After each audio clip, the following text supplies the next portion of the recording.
Hello Internet, and welcome to my live reaction for Boruto, Naruto Next Generations, Chapter 68. When we last left our heroes, Boruto died, which is a thing, for a little bit, and Kawaki, now that the more immediate threat to Naruto's life was handled, went to go deal with Code, and he mostly had a pretty easy time dealing with Code. Code kind of realized that he would not be able to beat Kawaki without his limiters removed, and so he tries to escape, but Kawaki, tapping into those Ishiki powers, just keeps on shrinking the claw marks. So Code can't get away until Code, with some quick thinking, uses the claw mark on his face to pull out Daimon. And Daimon instinctively reflects Kawaki's big blast attack at Kawaki, knocking him out and giving Code the time he needs to get away. Naruto and Shikamaru had this conversation about what do we do with the fact that Kawaki just cut down Boruto like that. Even if it wasn't Boruto's request, how does the village deal with that? How do we deal with that? How does Naruto on a personal level feel about that? But then Boruto wakes up. And there's a bit of a confusion as to like how he survives until Momoshiki shows up to Boruto and explains that some big things happened. One, Momoshiki, to save Boruto, because if Boruto dies, so does Momo, used the rest of the karma to heal him up. As a result, two things. One, Momoshiki can never be fully revived, though I'm assuming he can still do the same kind of possession stuff he's been doing in the past, but it sort of stops at that. And two, Boruto is now a full Otsutsuki and is able to be used as a 10-tail sacrifice.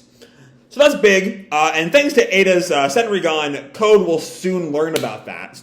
But also, we learn that the thing that will, like, the whole blue eyes will take everything from you line that Momo said way back in Chapter 10 has not yet come to fruition, but according to Momo, it soon will.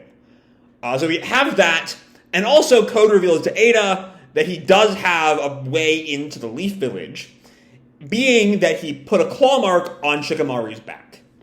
So that's where we left off. With that said, let's dive right on into Chapter 68, Scar.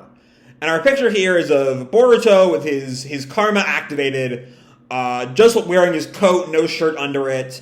It's just, it's just Boruto. I like the sort of color of the background, though. The blue and the gold there works really nice together.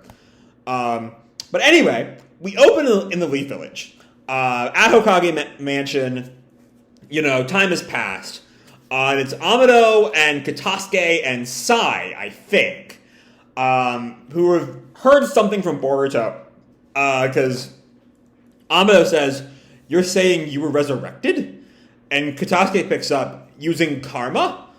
And Boruto, we see, he's in the same sort of state of undress we see in the cover, but his karma doesn't appear to mostly be activated. The face marks are gone. We see his arm in the next panel, and it's beyond the normal diamond is clean. But the chest still has the karma mark, which is interesting. But anyway, Boruto says, "That's what Momoshiki said. I can't blame you for not believing me." And he looks down at his karma again and sort of thinks about it. And then says, apparently about 82% of Momoshiki's data had already finished extraction. But he used the remaining 18% to rebuild the destroyed part of my body. And Katasuke comments, "Goodness.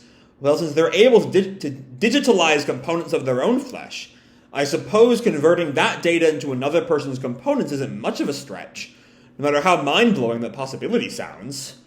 And Amado thinks, if Boruto died, Momoshiki would lose his vessel and his soul would be extinguished. Even an Otsutsuki can't make an omelet without breaking eggs, And then Sai then says, "Yeah, while his soul is still intact, it means Momoshiki lacks the data." Oh no, actually, there's still another line from Amado I missed. So Momoshiki sacrificed part of himself to save Boruto and escape destruction. Though again, I'm assuming that still means that Momoshiki can still possess Boruto, because why bother if he's dead anyway, is my lingering question.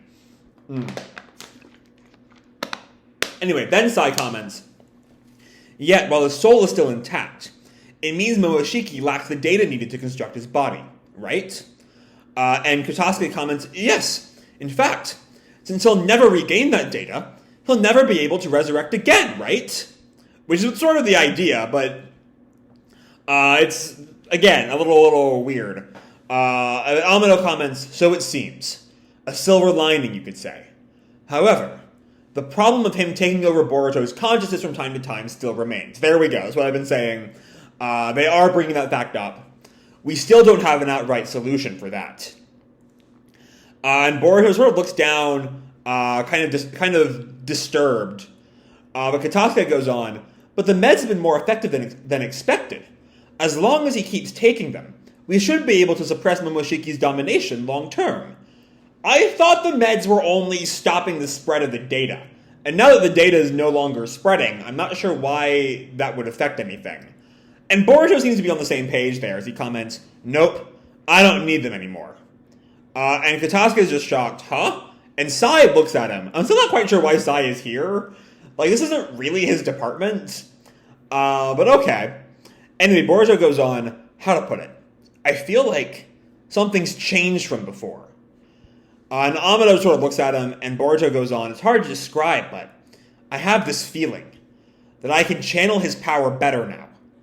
And Amado sort of acknowledges that, sort of thinks as he continues to, smoke. And then we get to Kawaki, who was just passed out in the hospital with Sumire. And Sumire looks at him. He's unconscious from expending a lot of chakra, but his life isn't in danger. No obvious external injuries either. He's almost fully self-healed thanks to the nanomachines in his blood. And we see also there's Naruto, Shikamaru, and Ibiki. I don't know. We'll see what Ibiki's doing here, too. But it'd be best to check him out in depth at the lab. And then she asked, why did you ask for me rather than Mr. Amado? And Shikamaru, of course, is not terribly trusting of Amado right now. We need to confirm a few things with that bastard first. Until then, we can't let him near Kawaki. So long as there are no health issues, he stays here. Because also, there still is some question as to what exactly Amado wants with Kawaki. I think Shikamaru is aware of those questions. I know Sumire is, because Sumire confronted him about them. But I'm not sure. I'm trying to remember what all happened in the smoking scene on the rooftop a while back. But that was a while ago. I don't quite remember the exact details of what happened during that conversation. But anyway, so long as there are no health issues, he stays here. And Ibiki just looks down, kind of stunned. You're really planning to leave him unbound when he possesses so much power? You mean just like they did with Naruto growing up? But Shikamaru tells him, the thing is, we can't restrain him even if we wanted to. He could just shrink himself with Sukuna Hikuna and get free. And he can absorb any sealing jutsu using karma. It's no simple thing to physically bind him right now. Yeah, that's fair. There's not really a good way to, trap Kawaki right now.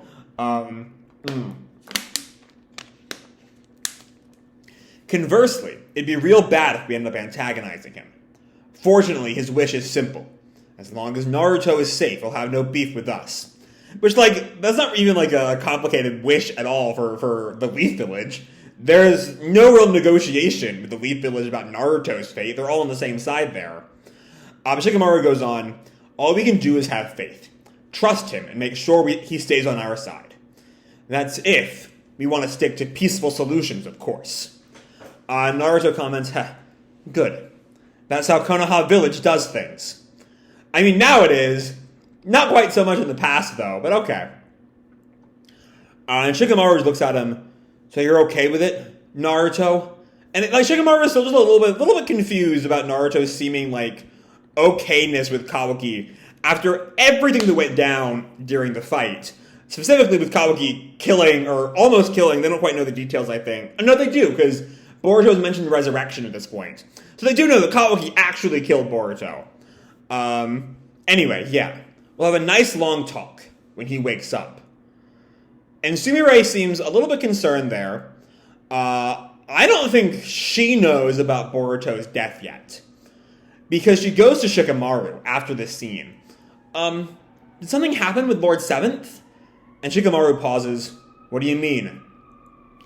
I hope it's just my imagination, but he seems to be brooding over something. And Shikamaru sort of downplays all this. He just got back this morning after narrowly escaping death. He's exhausted. And Sumire accepts that, not quite really acknowledging, not quite aware that Shikamaru is kind of lying to her. Or not really lying, but leaving out the important detail there. You're right. Please forgive me. And then someone appears, and it's Sasuke. who is back from whatever spying Sasuke gets up to when he's off screen. I have intel. It concerns Code's whereabouts. And then we cut to sometime later, and I guess Sasuke has given the intel to Shikamaru because he responds, "One of Boro's cult facilities?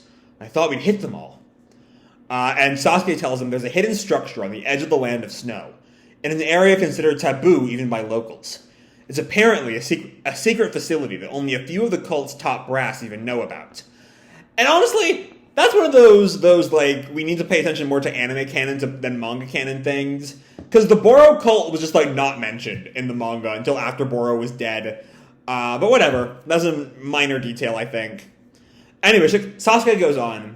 It seems they engage in inhumane rituals, human experimentation, and unknown to Kara, even scientific ninja tool R&D. Meaning, of course, the sort of storing of the android Eida type people that Ishiki wanted destroyed. Which Sasuke goes on. Of particular interest is that it was also a facility for disposing cyborgs that Jigen ordered to be scrapped. And Shikamaru sort of acknowledges that. I see. Sounds sufficiently sketchy. Any conclusive evidence that Code is there? Also, like, since they have the guy who made those cyborgs on their side, they should really, like, have Amado in on this. Though I suppose with the continuing distrust there, they probably wouldn't. Anyway, Sasuke says, nothing definitive, but there's an acquaintance of Code's there. A man named Bug. Which, you know, we know what Bug is doing there. Shikamaru says, got it. Alright. I'll order a deployment, since we have no other leads. And then Sasuke pauses and says, I heard about what Kawaki did. Is it true? And Shikamaru is sort of a little uncomfortable here. Yeah, he killed Boruto. Even if it was to stop Momoshiki, he did it right in front of me and Naruto. Thankfully, Boruto turned out to be okay, but... And of course, like, the issue... Like, I don't see Sasuke being too... Like, Sasuke has this sort of look of what could be read as anger or maybe a focus there. But Sasuke himself said that, like, he would have killed Boruto in the same circumstances. So I'm curious how Sasuke is going to take this. But Shikamaru goes on, the only other ones who know about it are Ino, Sai, Amado, and Katasuke. So right, Sumire is unaware. I'm curious why Ino and Sai are here. Like, maybe Ino, like, the censor nin worked it out. But I don't know why Sai. I don't know.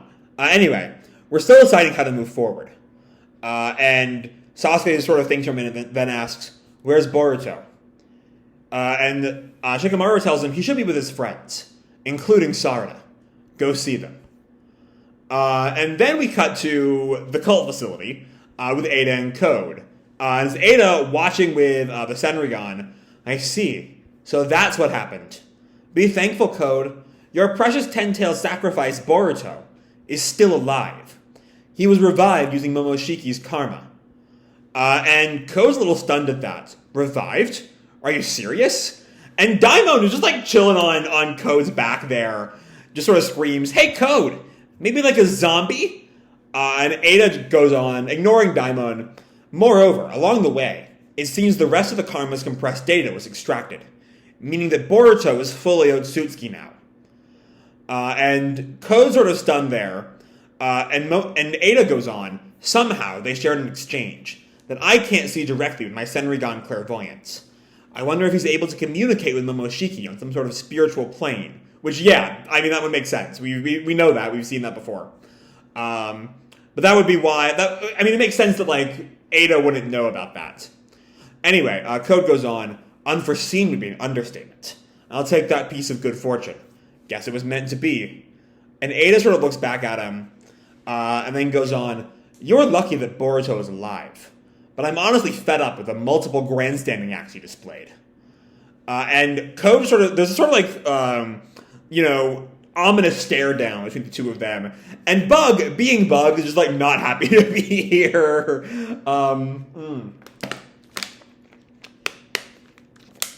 Honestly, Bug is just kind of a fun character. I enjoy him. He sucks, don't get me wrong, but he fun sucks is the thing.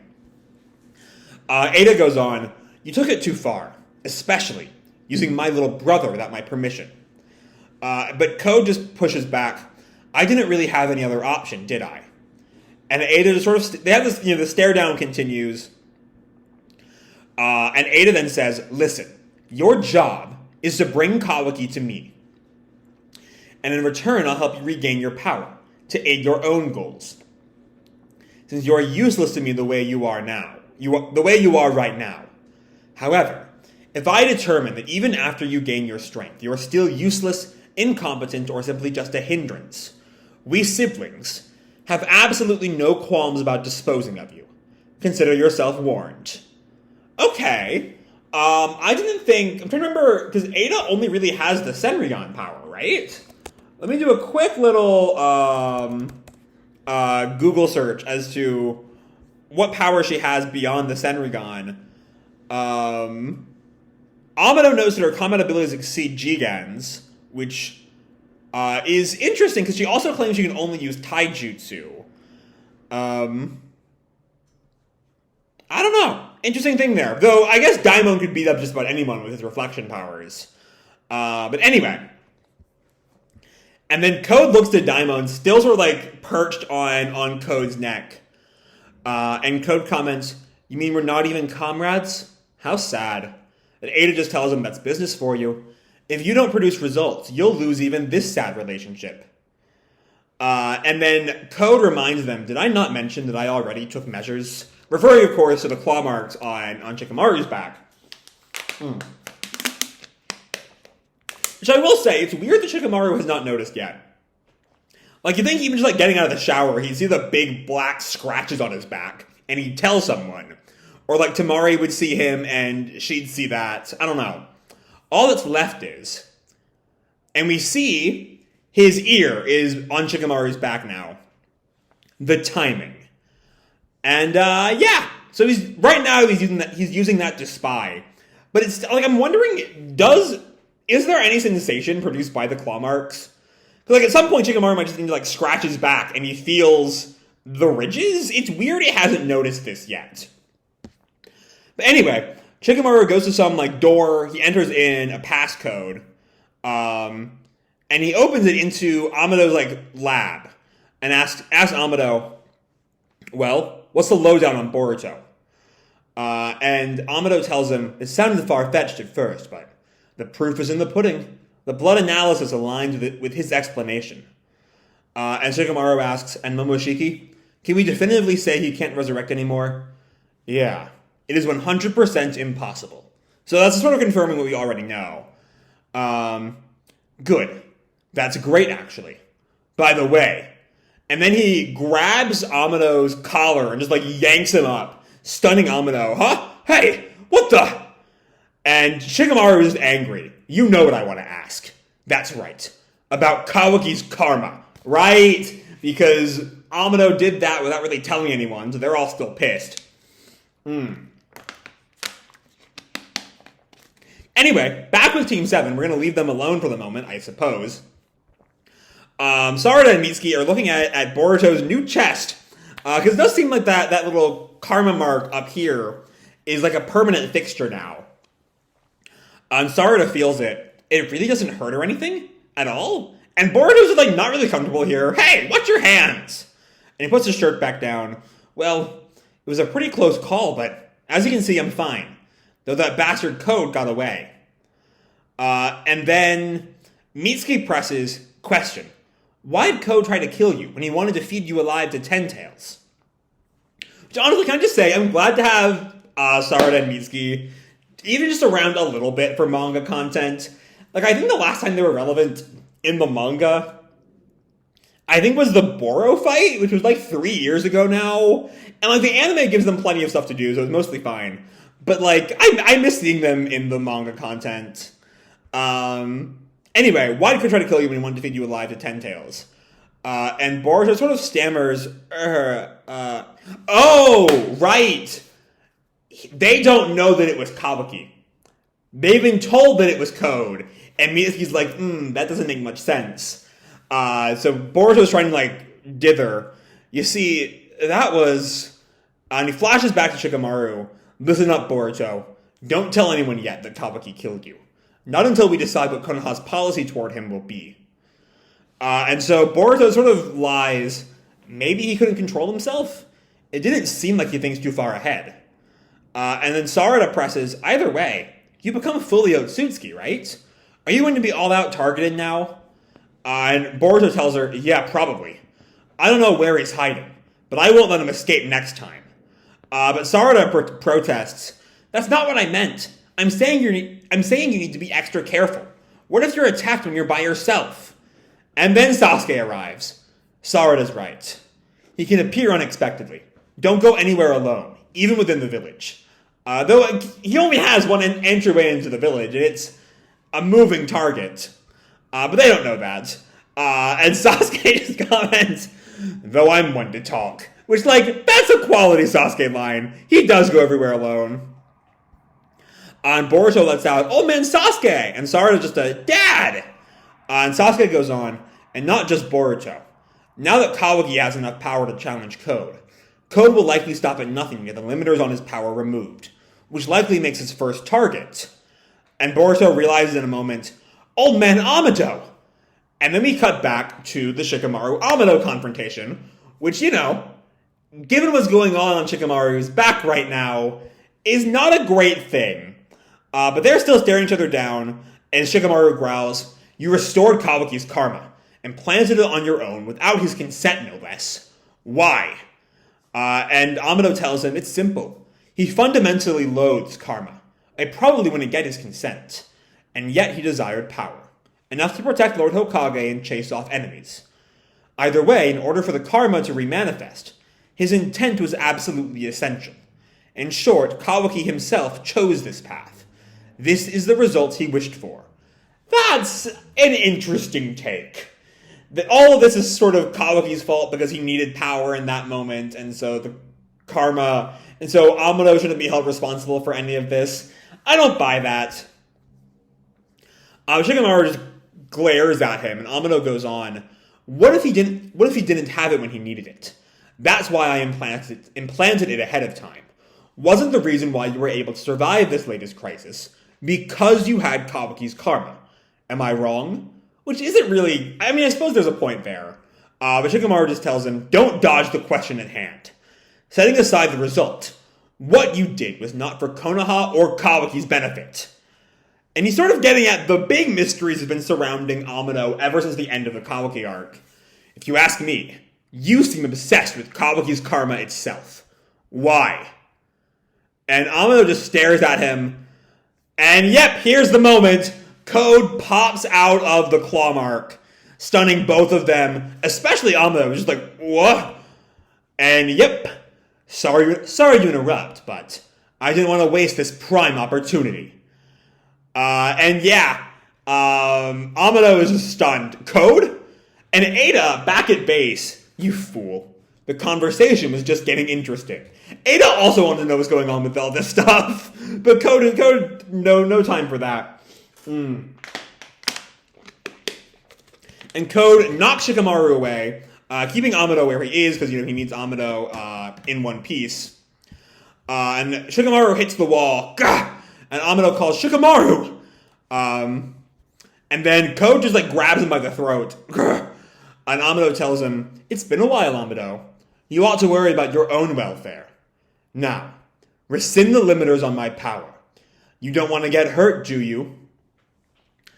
And Amado is just almost mocking him here. I can't believe you just showed up here. You'll be sensed right away, and an army of shinobi will be here soon. But Code fights back, but I know that all you need to do is look in my eyes and say the command. Only takes seconds, right? And Amado's just shocked. Gah! How do you know? Though I will say, if they had told Amado where Code's base was, Amado would have worked out that it was Eida, that Eida's at play here. But just then we cut to Ino, who senses this. This chakra! Don't tell me it! And one of her sensorin reacts, Code! In Amado's lab! And she calls Shikamaru, Shikamaru! And Shikamaru picks himself up and tells her, yeah, he's here. Right in front of me. Sorry about that. My water bottle is lopsided or something, just hit the laptop. Anyway, damn it. We'll send reinforcements. And Shikamaru tells her, no, hold on, Ino. And Ino is kind of confused by his order. Just inform Naruto and the others. Don't send anyone here. Yet. And Ino's sort of confused. Huh? He showed up because it's just us. I don't want to provoke him into running off. Let me handle it. But just keep monitoring him. Got it? Wait for my signal. And she's a little bit concerned. Let's not the Shikamaru. But Shikamaru then, while Code is distracted, activates Shadow Possession Jutsu. Freezing Code in place. And Code just sort of looks back at the Shadow, unimpressed, and tells him, it's useless. I can still move my fingertips, enough to slash his carotid open. Since this is possession, not paralysis, shouldn't Shikamaru be in control of Code's movement? Shouldn't he be able to, like, put Amado down? I know that that Shikamaru's whole jutsu got, like, super nerfed in Shippuden, and it's one of the big shames of the series, is that Shikamaru's powers were, like, so cool initially, and now it's just freezing people. It's just kind of lame. But whatever, what can you do? Anyway, Code turns back to Amado, convinced that, like, Shikamaru's plan is going to do anything. Hey, Amado, you know my personality, right? I'd hurry up if I were you. And Amado is getting increasingly uncomfortable here. He knows, like, he can be dead in a second if he doesn't give Code what he wants. And Shikamaru just stares. And then Shikamaru says, you thought I wouldn't notice the claw mark on the back of my neck? That I'd fall for such a transparent trap. Alright, that's the good man. He knows. He knew. Which, like, it would have been weird if Shikamaru did not notice, given that, like, he's supposed to be so fucking smart. But yeah, he knew. He saw this whole thing coming. And Code is just, what? And then Amado looks to the side, back to that, like, container that Sumire pointed out months ago, before the whole fight with Code started. And Shikamaru declares, it's showtime. Wake up, Bronco. What? And someone jumps out of the container wearing the same kind of heels that Eida wears. Oh. Okay. It's Delta. I've always kind of wondered whatever happened to Delta, right? Because the only thing close to a death Delta had was, like, Amado turning her off when he finally betrayed Jigen. But now we see that, like, she's here, and I'm guessing she's had some kind of, like, brainwashing done by Amado, or else she'd just, like, not really be on our side right now. But anyway, Delta is here. And Code reacts, Delta? And Shikamaru goes on, she's a new model, reprogrammed to be a battle asset that protects Konoha. Delta, your target is Code. He's an enemy of Konoha. And that's an interesting concept. Because, I mean, I know I just like mentioned the brainwashing thing, but the whole new model reprogrammed bit is sort of, how do I put this? Delta was a person, right? It sort of reminds me of, like, the Imposter Syndrome miniseries in Sonic, where, like, she has a past. She has a story before she became a member of Kara. And that's just been, like, reprogrammed by the heroes here. I mean, it's, to make a more Naruto-centric reference, it kind of brings to mind the Genjutsu that Itachi implanted in Naruto way back when, in their, like, brief meeting before Itachi's death. To use a contingency plan on Sasuke that ended up being used on Itachi's own Edo Tensei form, but whatever. That forced him to be, like, to fight for the leaf instead of fighting for Madara, or Obito at that point, my bad.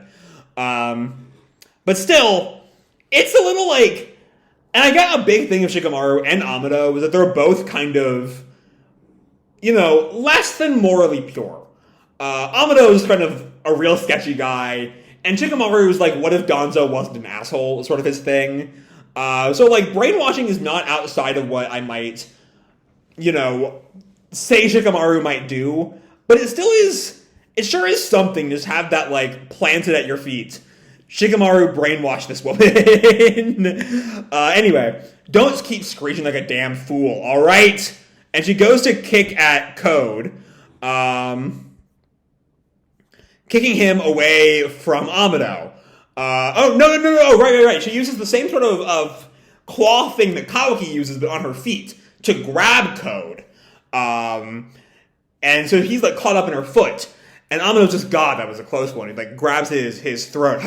Damn it! And Shikamaru goes on, I guessed that if I approached Amado with few to no guards, you might show up, Code. It'd be too good of an opportunity for an idiot like you to pass up. And I guess her name is Bronco now, tells Code, I'll spare you my one-hit destructive beams, since they'll wreak too much havoc in this enclosed space. But Code creates another claw mark. Shikamaru sees that, and he puts his hand in. His right hand went in the claw mark. Bastard, I won't let you escape! And, okay, let me see what's going on here. It seems like, I think so he's using he's using the possession part of Shadow Possession to drag Code's hand out of the claw mark. Finally making use of that possession part for the first time since like part 1, I think. But he sees Code has someone else's hand in his hand, shocking both Shikamaru and Bronco. And Code taunts, escape? Quite the opposite. And of course, it's Eida walking out of that claw mark. So it's about time, Amado gets a good idea of what's going on. Because Eida this whole page is Eida steps out, and we have the close-up on her face. And Amado is stunned. And Eida just stares down the whole group. And Shikamaru thinks, Gah, a comrade of Code's?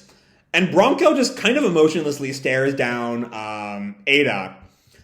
But Amado panics. Eida! To be continued. And I will remind people my initial theory, back when we first learned a little bit of Amado's past and Eida were introduced around the same time, my initial theory was that the daughter that Amado lost was Eida. I'm trying to remember the exact details of Eida and Amado's past that we know, because it's not a lot. We know that Amado put the whole infatuation ability into Eida. And we know that Eida hates him for it, and we know that Eida was ordered by Jigen to be destroyed, and then I think Boro specifically did not destroy her. So maybe and we also know that Amado has a daughter that I believe he says was killed by Jigen, but might have been ordered to be killed by Jigen, I don't know. So I think it's possible that Amado had to sacrifice his daughter to daughter to keep up the ruse. But he still blames Jigen for what he presumed to be Eida's death, and is now stunned to find his potential daughter alive. But yeah, Eida's here, and it's finally time to get to the bottom of Eida and Amado's shared past. But there's just a lot of good stuff here. The first half of the chapter is largely a kind of, denouement of the high drama of the last several chapters. The whole Code fight that started 4 or 5 months ago, as I recall.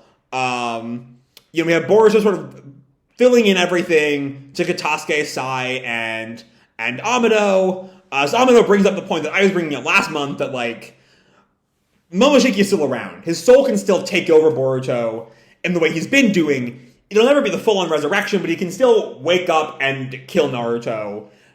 Things are somewhat better than they were, but they're hardly fixed. Though also, Boruto seems to think that he can channel Momo's power better now, is what he says on page 5. Which we're a little bit unclear on what exactly is going on there, but that's definitely something to keep an eye on going forward, I'd argue.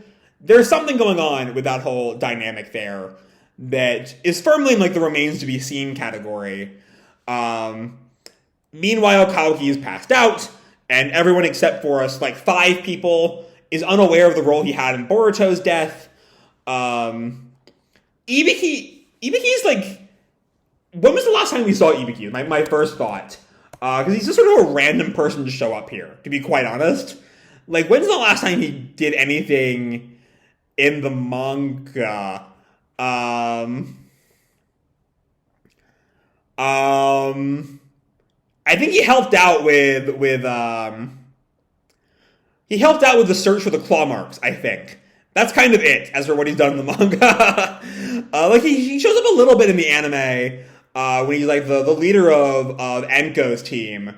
But, like, it's a random cameo. You know, the people here are Naruto and Shikamaru, makes sense. Sumire, for her working for Amado and Katasuke, but not being Amado. That makes sense. But Ibiki? What does he do? I don't know. Like it's a neat callback. We haven't seen Ibiki in years in the manga. But it's just sort of random. But anyway, we also have the sort of Sasuke comes back, another gang, all knows Code's hideouts. Though it doesn't really mean much, given that by chapter's end, Code and Eida will be in the Leaf Village. So, like, what's it really matter? And we have them sort of learning about Boruto's revival back at the base. We have, what Code thinks is his grand plan to spy on Shikamaru. And I do really like Shikamaru here. They'll bring that up in a minute, because we also have Boruto. We have Team 7 sort of chatting about the state of things.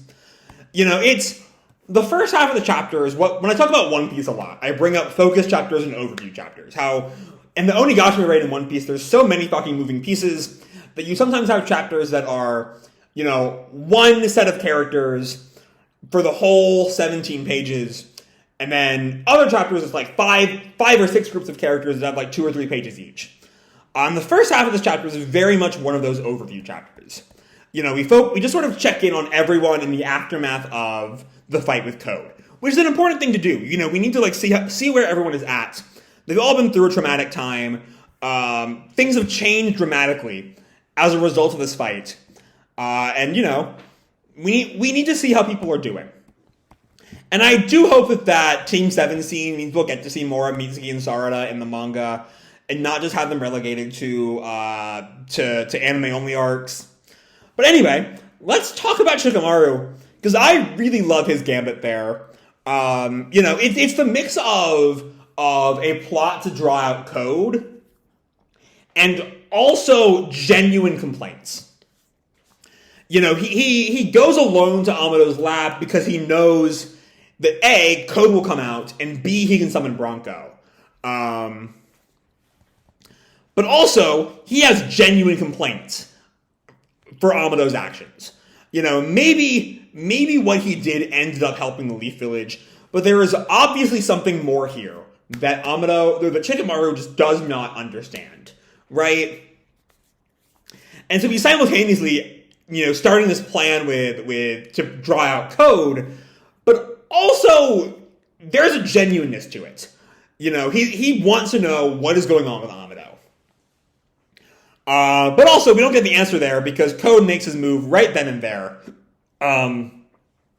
Which, annoys Eida and me, to be honest, a little bit, because I wanted to know why, too. What exactly Amado wants with Kawaki has sort of been, like, floating around the series for like, a year now.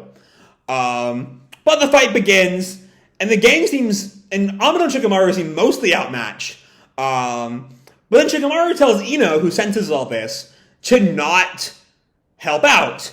Which, of course, is great fucking setup for the Bronco reveal. That little tube has been a mystery for almost a year now. We finally get that reveal. In the return of fucking Delta, which is another, mystery I've had for a while. So my next question is, when the hell will Koji come back? We've gotten Delta's return. Koji's alive. No one knows Koji is alive, but he is alive, and I want to see that play out. The Naruto-Koji dynamic is something that could be so fucking fascinating, given Koji's status as a clone of Jiraiya. And I want to see that interaction. I don't even think Naruto knows about that. Didn't the feed on, the camera toad cut out right before Jigen revealed that Koji was a clone? That could be some really interesting shit. But we'll get there eventually, I think. This little moment of Bronco is the sort of thing that, gives me comfort that these sort of seemingly abandoned plot threads will eventually come back. It's been, over 2 years. It's been, trying to remember. I think this is the 2-year mark since Amado's defection. So it's been around 2 years, maybe like a chapter before that, since we last saw Delta. And now finally, we see her again. So it's the sort of thing that gives me faith that Ikemoto will, or that Kodachi, or Kishimoto, I should say, that Kishimoto will bring all these plot threads back together. It's good shit there. But then, of course, that plan has its own problems, because Eida is here. And I will say, when I was reminding myself of Eida's powers, it specifically said the infatuation does not work on family members and Otsutskis. That family members thing could just be there for Daimon, but I feel like it will also be a thing with Amado here. If Amado is her father, if I'm right about that, that will definitely play out. But Amado is terrified to see Eida. And I really want to see just what that dynamic is. Because again, I think he's her dad. That's my theory, that he is her dad. But all in all, great fucking chapter this month. A lot of just sort of casual, not really casual, but everyone sort of collecting themselves in the aftermath of the battle. But then also the battle begins anew. This is Boruto, and it's always a little fast-paced. Things just sort of keep on moving in this series. And it's always fun to see. But now Eida's here, and we'll see how that impacts the state of the battle next time. So with that said, I'm going to leave this video off here. Hope you'll enjoy the chapter and the video itself. If you did, feel free to drop me a like or subscribe. Do whatever makes you happy, And as always, your life is your own, okay? Bye!